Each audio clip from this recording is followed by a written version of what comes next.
Annonceurs, entrepreneurs, promoteurs et chefs d'entreprise, choisissez dès à présent votre meilleur partenaire média, Idéal Production. Idéal Production est basé à Cotonou au Bénin. Idéal Production, le partenaire exclusif de Sika TV en Afrique.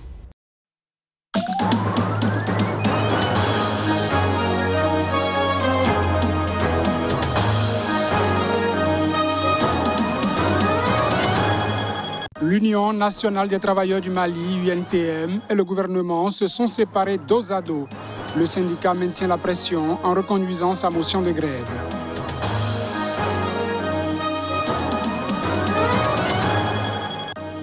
Un jour de rattrapage d'élections dans quelques circonscriptions ce dimanche en Centrafrique. 49 députés étaient à élire.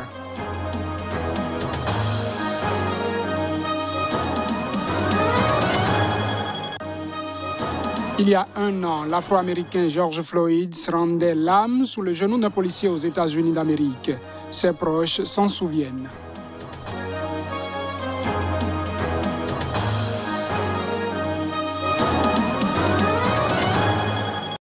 Bonsoir et bienvenue à ce journal sur Sika TV.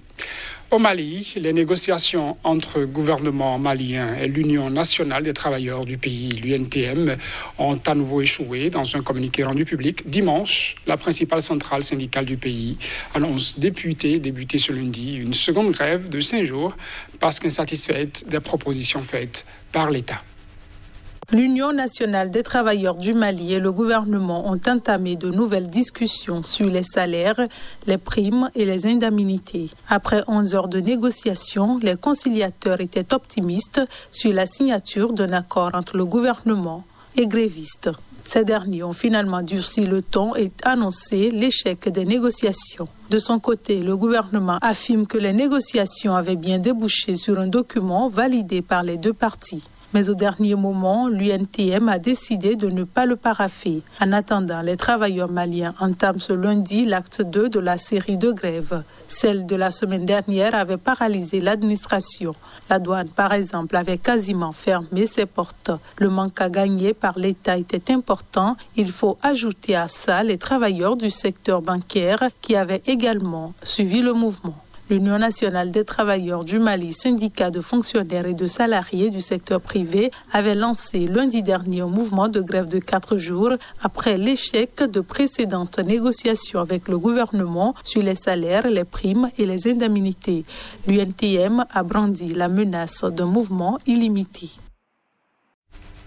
Au Sénégal, plusieurs centaines de manifestants se sont rassemblés ce week-end à Dakar pour une mobilisation contre les droits des LGBT.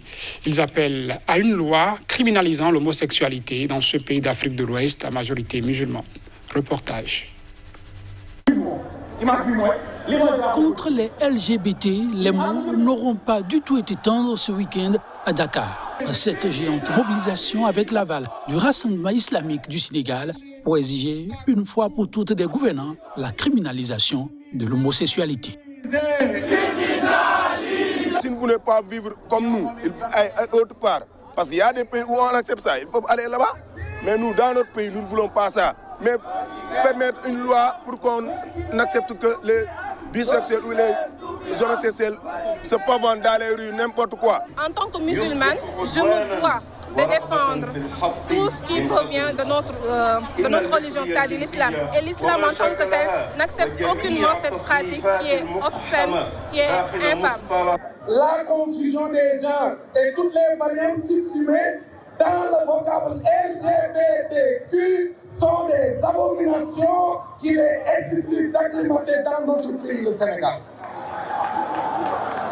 Nous n'accepterons pas la propagation des LGBT au Sénégal parce que le Sénégal est un peuple de croyants. S'il vous plaît, messieurs et madame du gouvernement, arrêtez le déroulement de l'agenda pour la non-discrimination basée sur l'orientation sexuelle et l'identité de genre au Sénégal.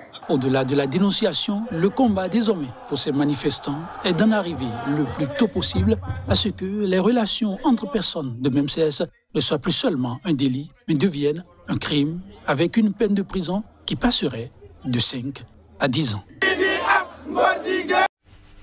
Les Centrafricains ont voté ce dimanche dans le calme pour élire leurs 49 députés, les derniers députés à élire dans des circonscriptions où le scrutin n'avait pas pu avoir lieu au premier tour il y a 5 mois, et ce, en raison d'une offensive rebelle.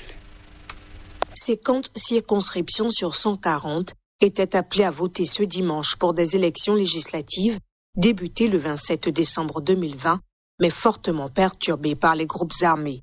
Il s'agissait donc d'élections partielles, le deuxième tour pour 42 circonscriptions et 8 autres résiduelles, dans lesquelles un nouveau premier tour était organisé. Les bureaux de vote ont fermé en début de soirée.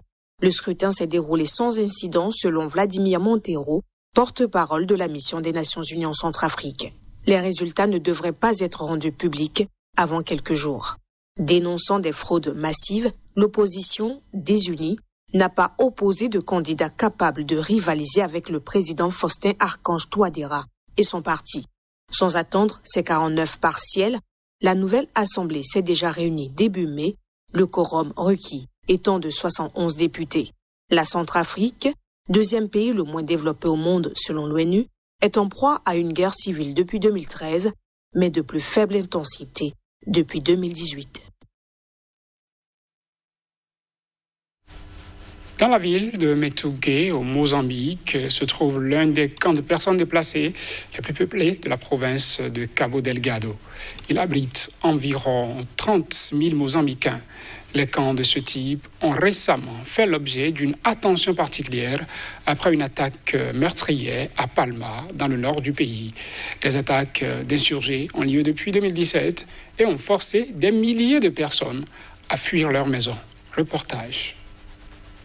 À chaque seconde, en 2020, plus d'une personne a été forcée de fuir au sein de son propre pays, portant le nombre total de déplacés internes à un record de 55 millions selon 2 ONG qui font le décompte de ces tragédies.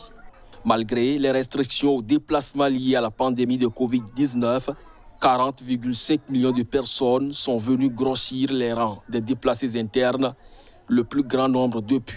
Ces personnes déplacées internes sont maintenant 2 fois plus nombreuses que les 26 millions de réfugiés qui, eux, traversent une frontière internationale pour tenter de se mettre à l'abri. Les guerres sans fin, comme en Syrie, en Afghanistan ou dans la République démocratique du Congo, continuent elles aussi à forcer les gens à fuir en nombre et souvent pour longtemps. Si les personnes fuyant les désastres naturels reviennent en général assez rapidement chez eux pour reconstruire, il n'en va pas de même pour ceux qui fuient la guerre ou les violences. Leur exil est en général beaucoup plus long. Sur les 55 millions de personnes déplacées, 38 millions avaient fui combat et violence, souligne le rapport des ONG.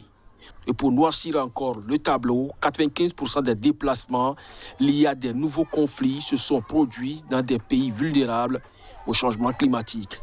Ce changement climatique et la surexploitation des ressources naturelles pourraient aggraver l'instabilité, les conflits et provoquer des déplacements forcés, ajoutent les ONG. Le Parlement mauritanien appelle la Cour pénale internationale à poursuivre des responsables israéliens pour génocide contre le peuple palestinien. Les députés ont adopté ce week-end une résolution pour soutenir leur demande. L'initiative intervient après les récents affrontements meurtriers entre Israël et le Hamas.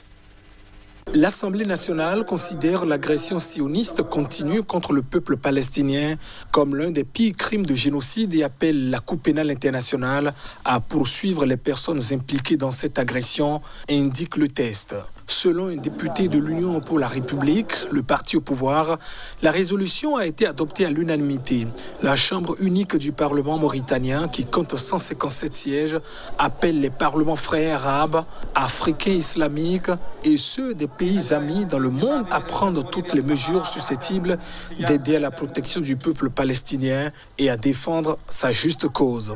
Les députés mauritaniens saluent dans leur résolution la victoire éclatante obtenue par la la résistance palestinienne contre l'ennemi sioniste et y voit le couronnement inéluctable de sa lutte contre l'occupation.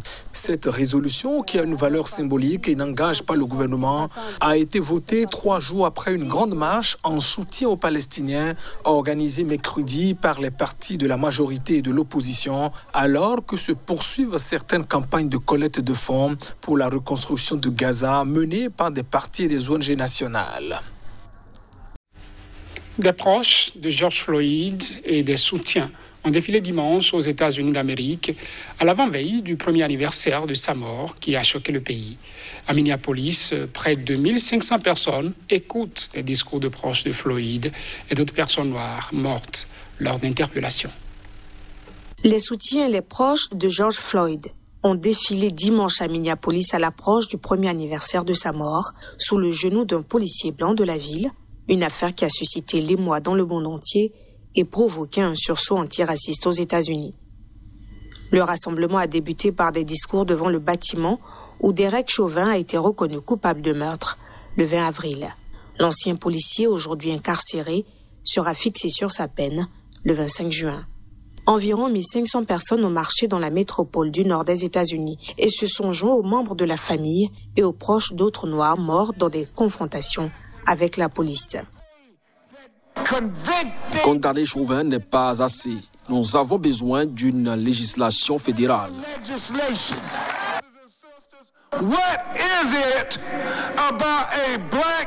Pourquoi un homme noir qui fuit la police est-il la chose la plus dangereuse en Amérique? Je veux dire, vous avez vos hommes blancs qui sont des meurtriers de masse confirmés et pourtant la police peut les arrêter vivants.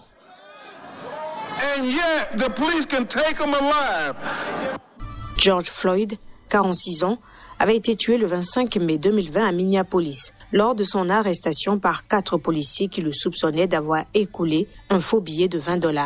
Un an après, Minneapolis est toujours marqué par la violence et face à une flambée des homicides et des agressions armées, des habitants de la ville se sont organisés en patrouille citoyenne. Le maire Jacob Frey, qui prévoit de créer 200 postes supplémentaires de policiers, a dit soutenir les initiatives de la population, y compris les patrouilles citoyennes. Et c'est la fin de ce journal, mesdames et messieurs. Merci de l'avoir suivi.